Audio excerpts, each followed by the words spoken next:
Wow, ang ganda ng ating sunset. I mean, almost sunset na siya, guys. And time check, 7:19 in the evening. I mean, 7:15 in the evening. So, ngayon, guys, napag-isipan kong gumawa kami ng kamuti Q para matikman naman ng aking asawa kung gaano kasarap ang ating kamuti Q.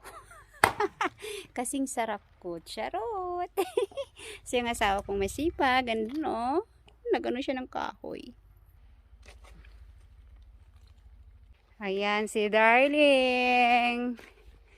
Oh, nagano siya ng kahoy, guys. Kasi nga, gagawa kami ng kamote Q. As what I said. Oh, di ba ang galing ni Darling?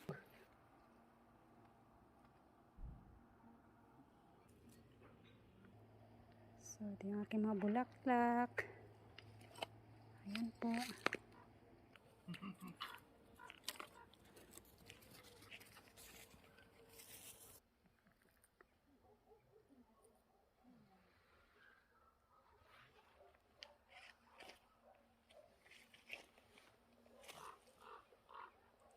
So, ngayon guys, naghahanap kami ng pwesto kung saan kami magstay.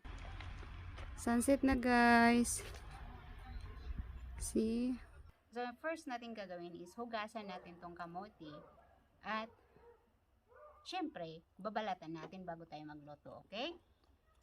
So, yun, siya nga pala guys, itong kamote na to is galing sa garden ko. So, first time, I have a kamote like this.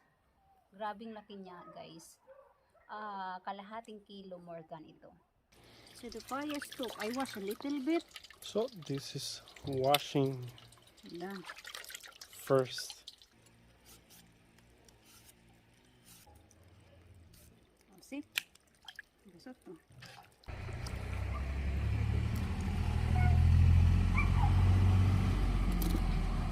Ito na yung ating kamote.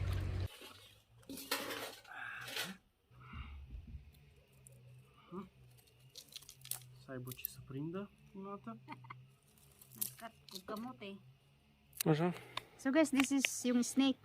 Shape na snake. So ganito mag-cut ng kamote.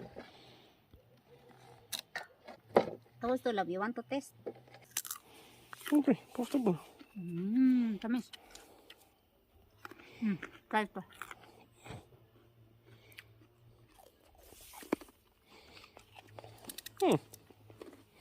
Har nog kvartoffel. First time you eat.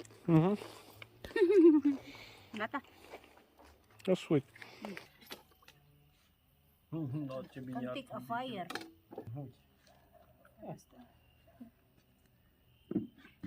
Oh, det blir det. When you fire automatic, that's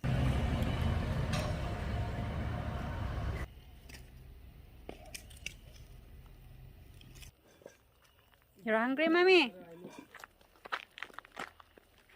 Wow, naka-fire na akong Darling.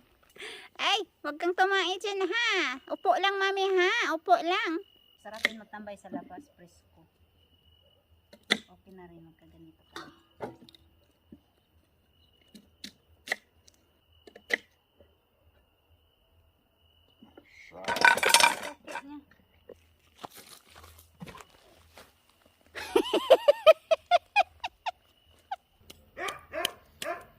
So magluluto na kami ngayon, syempre.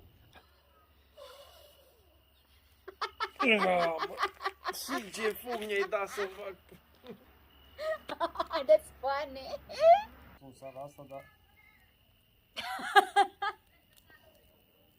Patag oil na. Yan, kunti lang kasi kunti lang naman.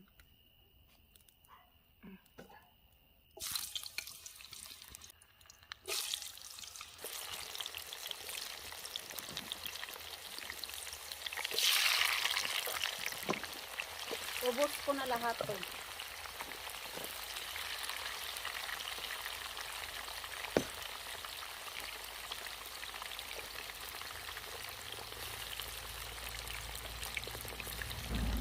So, pwede na natin ilagay ang asukal.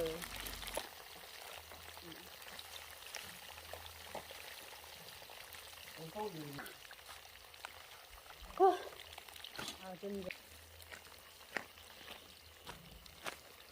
Nag-ilaw na talaga kami, hindi na pwede walang ilaw. Hadi, hadi.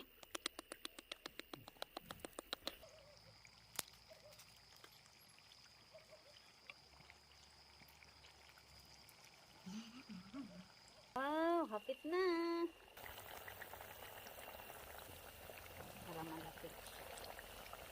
Hapit na siya makotid. Grabing hilak ba?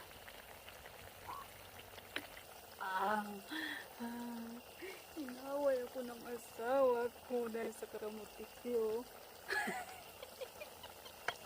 Sabi daw yun.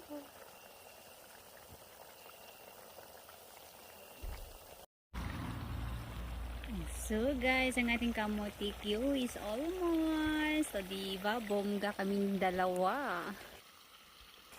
Aprake, oy tito, is coated with sugar, see? Caramel. Caramelize na siya, oh. Tingnan mo. Diba? Okay na siya.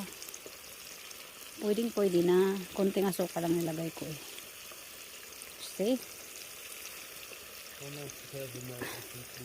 So, kunin na natin siya, guys. Kasi yung kamatis. Yung kamote na dito is unlike in Philippines. Malata siya, guys. So, guys, ayan na yung ating kamotikyo. Nagkawatak-watak. Gibalbal na ako. O, diba? So, masarap talaga yung kamotikyo sa Pilipinas. Yung kamote kasi, hindi ganito. Matubig kasi yung kamote nila, guys. Unlike for us. Ay, try duvliak siguro. Masarap siguro duvliak ganituhin. Kasi yung duvliak dito parang kamote. Try ko nga. So, ayan na siya, guys. Kainin na natin. Okay. Sabi ng asawa ko, masarap daw talaga yung aking kamutikyo. Kamutikyo sa gabi. O, diba bongga? O, tingnan mo ang ating kamutikyo. Super sarap daw. Pero mas masarap talaga yung kamote sa Pilipinas, guys. Sa totoo lang. Kasi yung kamote nila ito matubig.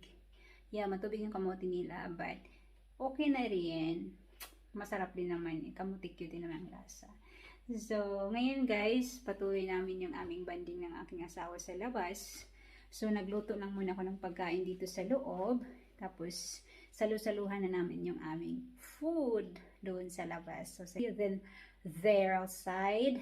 So, ito na yung ating pagkain. Ayan po. Dahil kami lang naman ang asawa ko, guys. Ito yung aming dessert. At saka ito yung aming pagkain ng darling ko, lumpia at saka tofu. At saka may chili sauce ako, guys, na may beans. So, ayun. So, let's eat, guys. Let's go outside. So, guys, kakain muna kami, okay? This is my, fasoli. So, Lord, bless this food. Ayan. So, pagtabo na.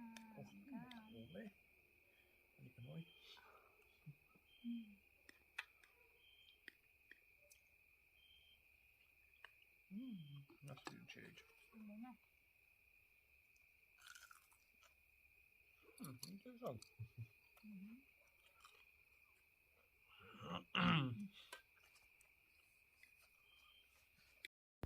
That's all about our video. Thanks for watching. Bye-bye.